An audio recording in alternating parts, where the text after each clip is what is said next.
এখন এসেছি বিষ্ণুপুরের বিখ্যাত মদনমোহন মন্দিরে। এটি মদনমোহনের বিরামস্থল। এই মদনমোহনের চিড়া দেখা যাচ্ছে, সূর্যের অনুরূপ চিড়া দেখা যাচ্ছে। মদনমোহন ভগবান শ্রীকৃষ্ণের এক নাম।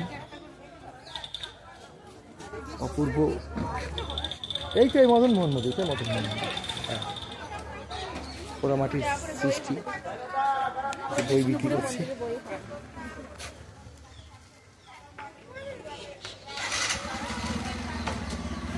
কত দাম? প্রচুর নেবো, তার এখন একটু আমি একটু করে নিচ্ছি। হ্যাঁ আচ্ছা, আমি দাম আমি নেবো।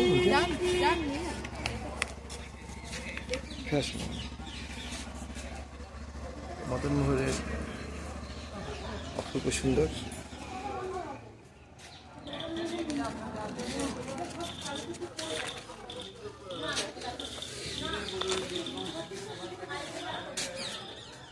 মদনমোহনটা বের করে দিন তো। অপূর্ব শিলালিপি। এটি 1694 খ্রিস্টাব্দে মহারাজা দুর্জন সিং মদনমোহনের এই মন্দিরটি প্রতিষ্ঠা করেন। এই মন্দিরটি তার জীবনের অক্ষয় কীর্তি, একটি অনিন্দ্য সুন্দর মন্দির। বিষ্ণুপুরের ঐতিহ্যমণ্ডিত টেরাকোটা মন্দিরগুলির মধ্যে এটি অন্যতম। বিষ্ণুপুরে যতগুলো টেরাকোটার মন্দির আছে তার মধ্যে এটি একটি অনন্য সুন্দর, অপূর্ব সুন্দর হাতের কাজ। আমি এটা দেখব। মন্দিরের গায়ে ভরে আছে অপূর্ব টেরাকোটার সম্ভার। ওফ ওফ, বিভৎস, তুলনা হয় না। দেখো তুমি এদিকটা, কোথাও কৃষ্ণলীলা। তুমি টেরাকোটার গাছগুলো দেখো,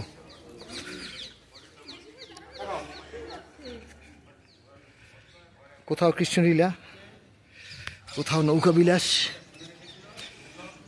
কোথাও যুদ্ধের দৃশ্য, শিকারের দৃশ্য। ও কি কারুকার্য টেরাকোটার! কত সূক্ষ্ম হাতে মহাভারত রামায়ণের সমস্ত দৃশ্যগুলো ফুটিয়ে তুলেছে। বিষ্ণুপুরের প্রাণের ঠাকুর মদনমোহনের নিত্য সেবা, পূজা, রাস, দোল, নামযজ্ঞ এখানে সাড়ম্বরে চলছে। মন্দিরের প্রবেশদ্বারে রয়েছে বিশালকার একটা ইন্দারা। আহ, কি অপূর্ব কারুকার্য! অপূর্ব কারুকার্য।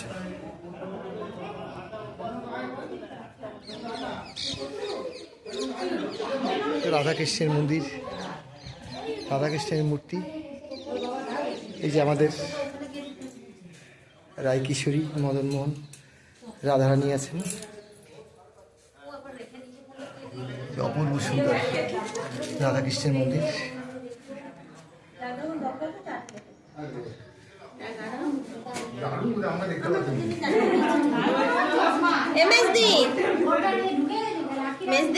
ধরে থাকো, একটু ধরো, একটু প্রণাম করি। দাঁড়া লিটা তুলে নি। ব্লকে আসছে, ঠিকঠাক তুলছি। তোমার দিকে আসছে। হ্যাঁ, ঠিকই আছে। এই যে আমি একটু গর্ভগৃহে প্রবেশ করি। ছোট্ট গর্ভগৃহ, দেখা যাচ্ছে না অন্ধকারে। এদিকে হরিনাম চলছে।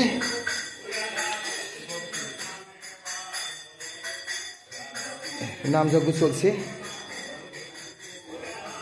এই মন্দিরের কারুকার্য দর্শকদের নজর এড়ায় না, যার টানে সারা পৃথিবী থেকে এই কারুকার্য দেখার জন্য আসে।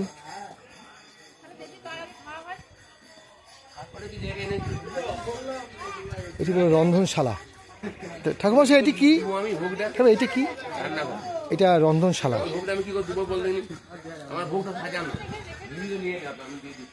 এখানে ভোগ খাওয়া যায়? এখানে সকালবেলা হয়তো প্রণামী দিলে এখানে ভোগের ব্যবস্থা আছে। এই রন্ধনশালাটি অপূর্ব রন্ধনশালা। এই ভক্তরা প্রসাদ নিচ্ছে।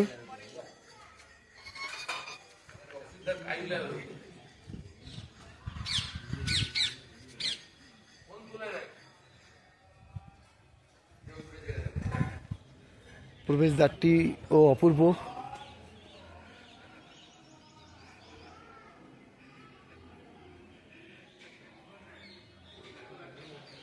তো ওইটা কি মন্দির? ওইটা কি মন্দির? আচ্ছা, ওটা নাটমঞ্চ। আমরা দূর থেকে নাটমঞ্চটা দেখাচ্ছি। এটা নাটমঞ্চ।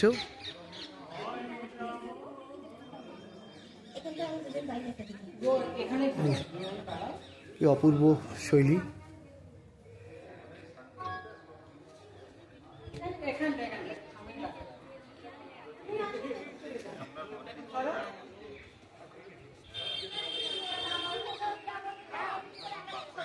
আবার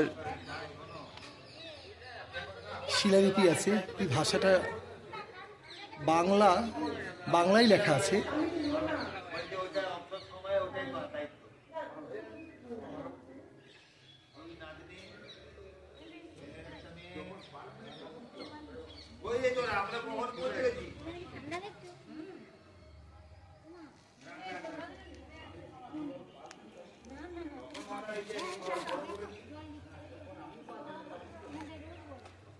আসলে মল্ল রাজারা ছিলেন প্রচণ্ড ঠাকুর ভক্ত, যার কারণে আনাচে কানাচে প্রচুর মন্দির ছড়িয়ে ছিটিয়ে আছে এই বিষ্ণুপুরে। এই মন্দিরটি বিষ্ণুপুর শহর থেকে প্রায় 1 কিলোমিটার মধ্যেই আছে।